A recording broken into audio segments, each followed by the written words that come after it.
Friends, उम्मीद करता हूँ सब दोस्त भाई खैरियत से होंगे। तो आज भैया को दिखा रहा हूँ कमूरी नस्ल की बकरी है और इसके साथ एक मेल बच्चा है, वो भी आपको दिखाता हूँ। ये दूध देने वाली बकरी है और ये कम अज़ कम बच्चे को पिला के 1.5 लीटर दूध देगी आपका एक्स्ट्रा माशाल्लाह। और इसका हवाना देखिए, ये वाला हवाना है। और बकरी के दांत भी आपको दिखाता हूँ। दांत दिखाना, दांत देखिए इसके, दांत भी आप इसके देख सकते हो। और इसके साथ ये वाला मेल बच्चा है। बच्चा देखिए, बच्चे की खूबसूरती देखिए माशाल्लाह। और इसके कान देखिए, कान माशाल्लाह काफ़ी लंबे कान है बच्चे के। और ये बच्चा जो है ना तकरीबन होगा 8-10 दिन का बच्चा है। 8 दिन हो सी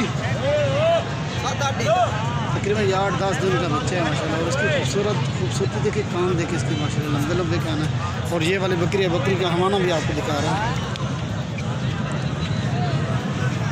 पीछे ये वाला हवाना है माशाल्लाह से,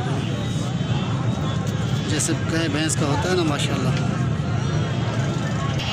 माशाल्लाह ये वाला बच्चा है, उसके साथ मेल बच्चा माशाल्लाह से, ये आप देख सकते हैं।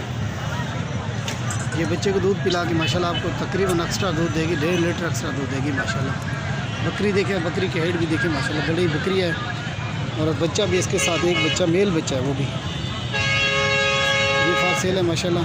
तो जिस भी पीछे मेरे से रब्ता कर सकते हैं, मेरा व्हाट्सएप और कॉन्टैक्ट नंबर माशाल्लाह वीडियो में लिखा है। टोरी में थोड़े मजाने में टोरी में इसका हवाना देखिए माशाल्लाह से, काफ़ी दूध देती है माशाल्लाह। बच्चे को दूध पिला के तकरीबन ये 1.5 लीटर एक्स्ट्रा दूध देने वाली बकरी है। बकरी माशाल्लाह से छोड़े फल छोड़े ये वाली बकरी। और इसके साथ ये भी माशाल्लाह, बकरी के भी कान लंबे हैं और बच्चे के कान भी देखें आप खुद ही आपको अंदाज़ा हो जाएगा। हाँ पकड़ के माशाल्लाह। अस्सलाम वालेकुम वरहमतुल्लाहि वबरकातुहू। ये वाला मेरा बच्चा इसके साथ।